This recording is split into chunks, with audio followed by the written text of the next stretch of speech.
ఎన్టీఆర్, ఏఎన్ఆర్ తెలుగు చలనచిత్ర రంగానికి వీరిద్దరూ రెండు కళ్ళు. ఒక కన్ను ఎన్టీఆర్ అయితే మరో కన్ను ఏఎన్ఆర్ గారు. చిత్ర పరిశ్రమ పుట్టినప్పటి నుంచి వీరి చిత్రాలు, నటన, వీరు చేసిన కృషి ఇంత అని చెప్పలేం.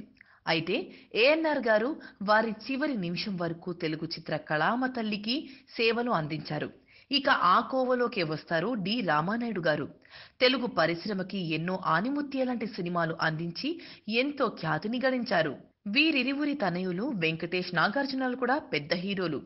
వీరికున్న క్రేజ్ మామూలుగా చెప్పాలా? ఎంత చెప్పినా సరిపోదు. వీరు 80s లో ఎంట్రీ ఇచ్చి ఇప్పుడు ఈ ఇయర్ వరకు వారికి తిరిగేలేదు.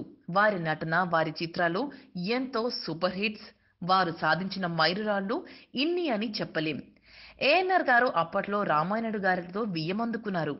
నాగార్జున మొదటి భార్య డి రామానాయుడు గారి కూతురు. వారి సంతానమే నాగ చైతన్య. ఇక కొన్ని పరిస్థితుల వల్ల నాగార్జున అమలాను పెళ్లి చేసుకున్నారు. వారికి కలిగిన సంతానమే అఖిల్. ఇక ఇప్పుడు అసలు విషయానికి వస్తున్నాను. ఇటీవల నాగార్జున పెద్ద కొడుకు నాగ చైతన్య పెళ్లి హీరోయిన్ సమంతతో జరగనుందని తెలిసిందే. అయితే అదే సమయంలో అఖిల్ మ్యారేజ్ కూడా శ్రేయ భూపాల్ అనే అమ్మాయితో ఫిక్స్ చేశారు.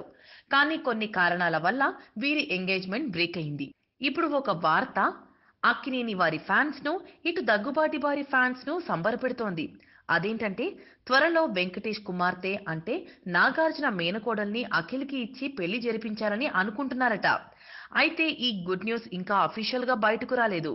బట్ ఇది కనుక నిజమైతే ఇటు అక్కినేని ఫ్యాన్స్, అలాగే దగ్గుబాటి ఫ్యాన్స్ అందరూ సెలబ్రేషన్స్ చేసుకుంటారు. ఎంతైనా నాగార్జునకు వెంకటేష్ బావమర్ది కదా. Let's wish for good luck and togetherness. Latest news. For more updates on anything happening in Tollywood, please like, share and subscribe to Tollywood Latest News.